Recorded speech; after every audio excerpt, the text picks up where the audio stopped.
It's a message to the Honorable Killer Mike, the Honorable T.I., the Honorable Tariq Nasheed, the Honorable uh, Dr. Claude Anderson, the Honorable Tone Talks, and anyone else I missed will be in the title of this video.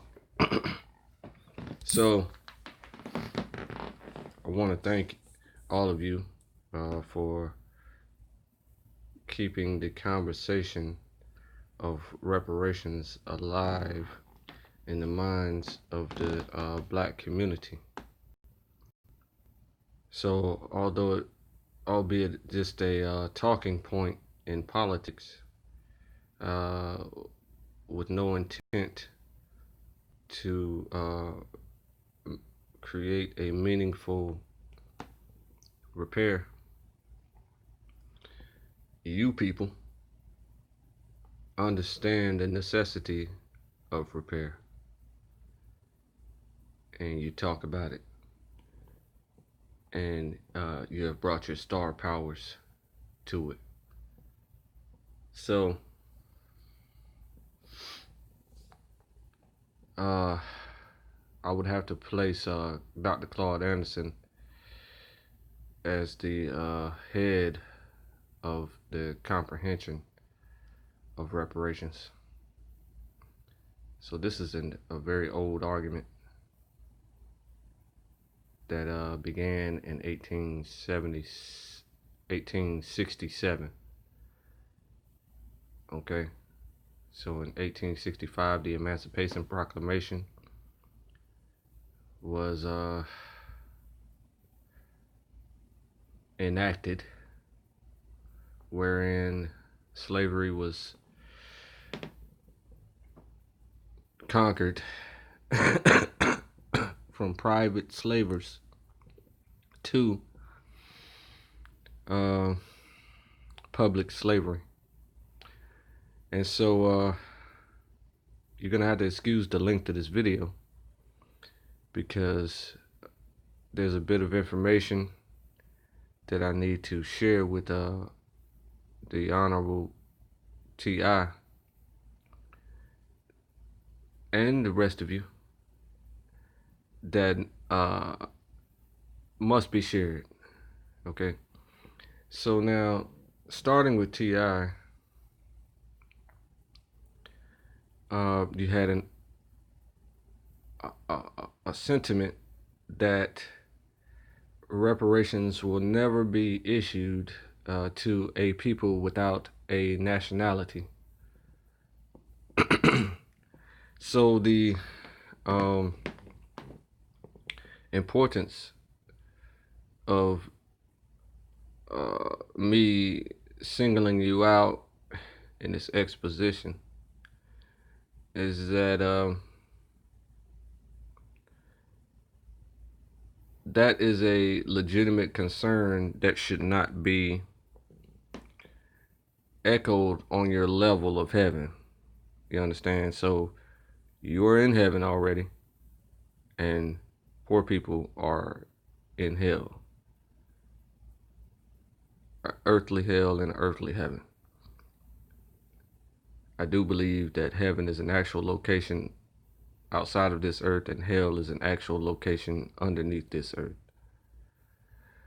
But as far as our existence as humans, we have those levels as well.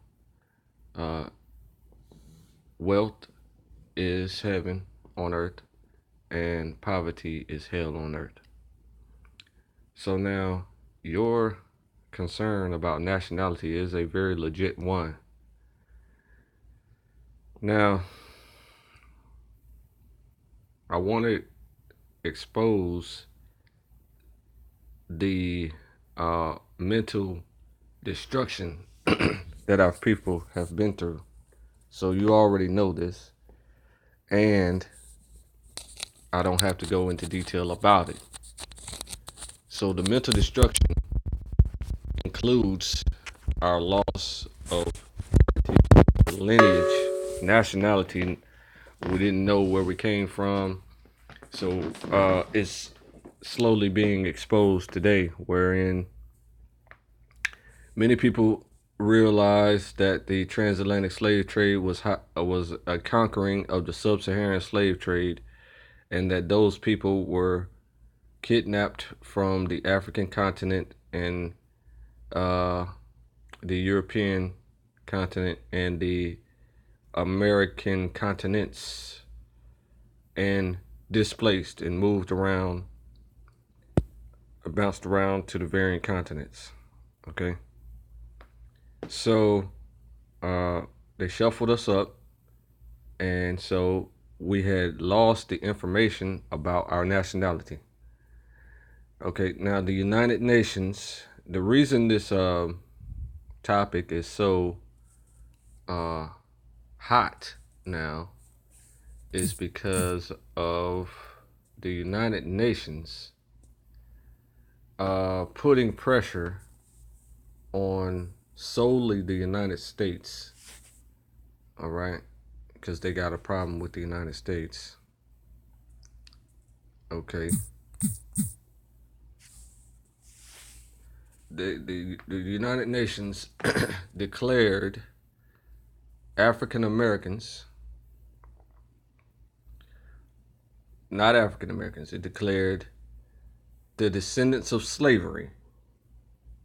This is the how the American descendants of slaves group or movement exists. All right, so me and Mr. Tone Talks are the absolute progenitors of the ADOS comprehension. Okay, so somehow the Holy Spirit moved him to move simultaneously with me to expose the United Nations announcement that that descendants of slaves are a classification unto themselves, a unique classification. So although it is not a nationality, that classification of special and unique echoes biblical knowledge, where we realize that if we are in our proper persona, that we will be a special people, a peculiar people above all people on the face of the planet. And the other prophecies that say that when we come out of captivity, we will come out with great substance. So great substance is equivalent to money. Money is only resources. It is not the paper and digital remixes of money. It's only resources, which is food, metals, and gems, and things of that nature. So now, that's what happened. The United Nations declared the descendants of slavery a unique classification and put pressure on the United States to repair us. So this put motivation into the diaspora, of course, often led by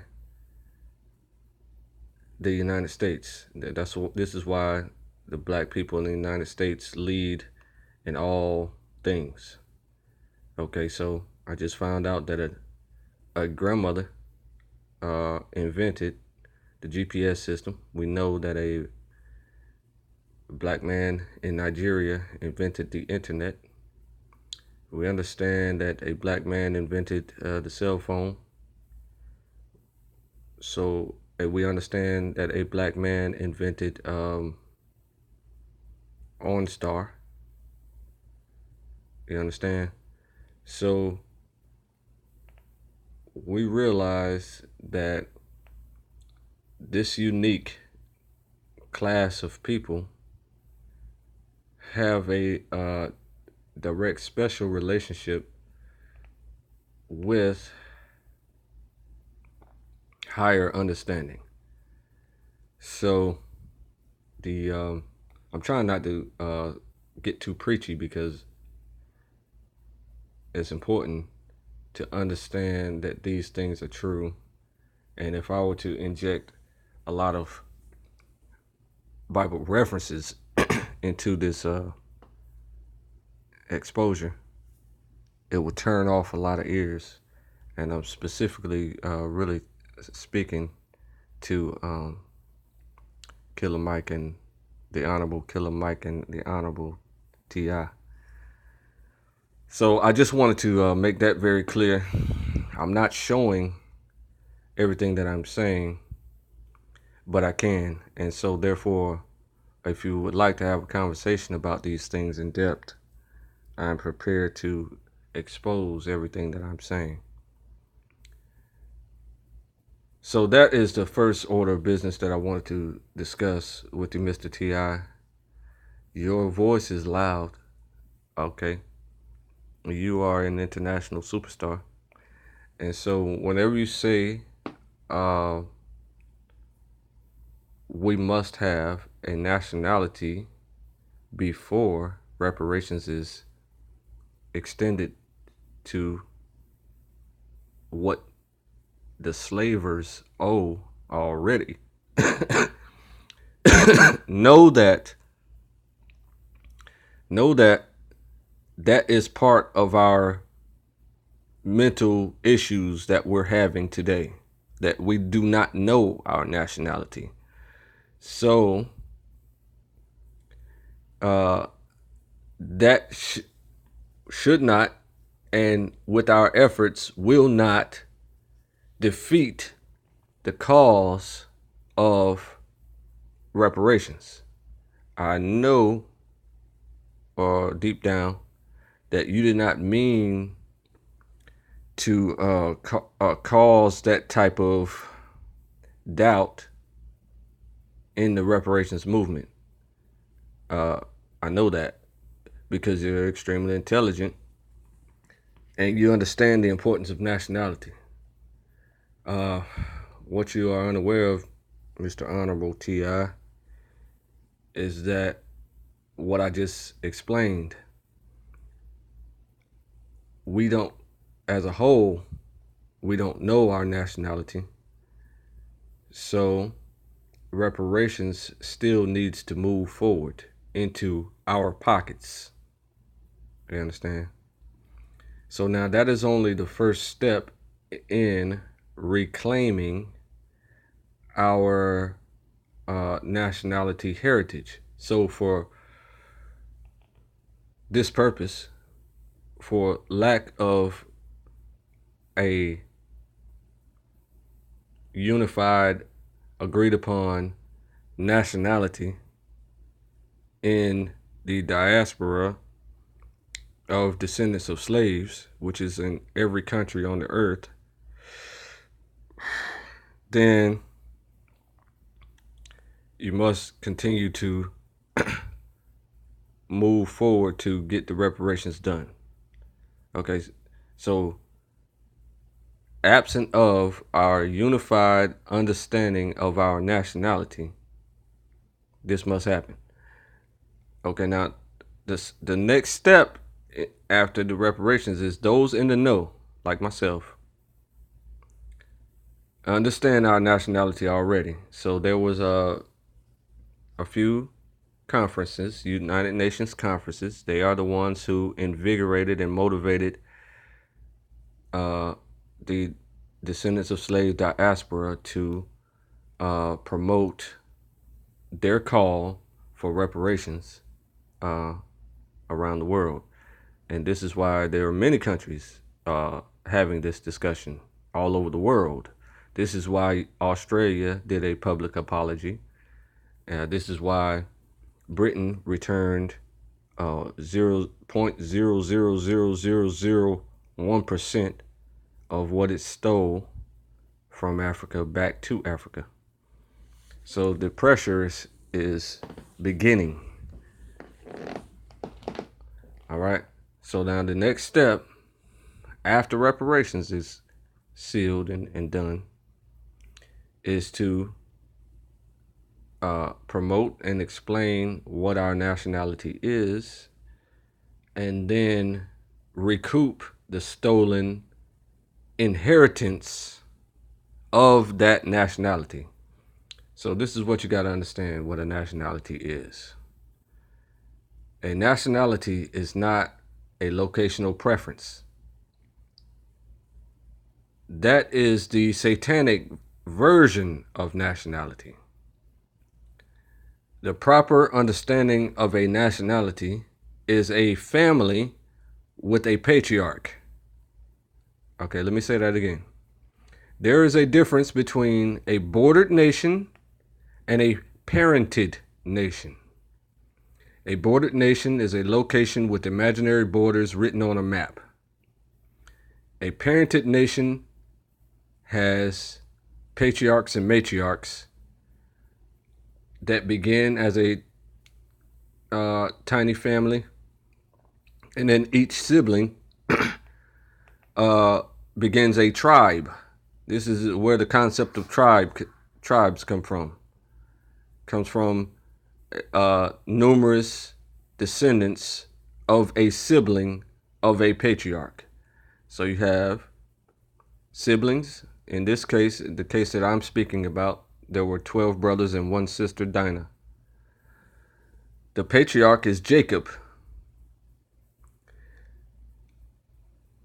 Those siblings grew in number. Each sibling is a tribe when it comes to a certain number of them. When they reach a certain number as a collective, they are deemed a nation. Okay, so that is the type of nationality that should be referred to at every moment of every day. But the world is under the Wizard of Oz's spell, where the man behind the curtain, the old Jewish guy behind the curtain, is tricking you with the green devil on the screen, telling you to be afraid, telling you to not do any work, do not approach him, ignore the man behind the curtain, don't approach him. And once you approach him, he will be very afraid and will restore everything that he stole. So now, this is what we're dealing with. And I just wanted to make that clear. Now, for the rest of everyone else, again, I want to thank you, Mr. Tone Talks and Mr. Honorable Killer Mike, who I banged on a few years back for not preparing our people to fight. And it's important that we understand how to fight, and this is one of the fights. And you stay on it. You've been on it, and you are on it, and you will continue to be on it, because I know your spirit, because you actually do things. Dr. Claude Anderson understands law very well. So he wrote a law that was hijacked back in the 70s, I want to say, called affirmative action. And he wrote that strictly for black people in the United States. And it was hijacked to represent anyone but African Americans. So I just wanted to give a shout out to Ta-Nehisi Coates for virtually single-handedly causing this conversation. What he did deserves an extreme honorable award. All right, or reward. So now, if we could just focus our efforts into a unified mission to get reparations in the form of money and a check, cut the check. And the other things that people are bringing up about the institutional reparations are a sidebar. They should be put to the back, not the check. The check should always be number one. Okay. So with that said, I'm sorry for the length of this video and the lack of exposing in the video. But if I were to expose everything that I said, that would make this video about an hour long. And I wanted to keep this extremely short and talk directly to T.I. He is in heaven right now, and I can't speak to people in hell because there's a great gulf in between wealth and poverty. All right. So now I want all of you to have a wonderful and blessed day.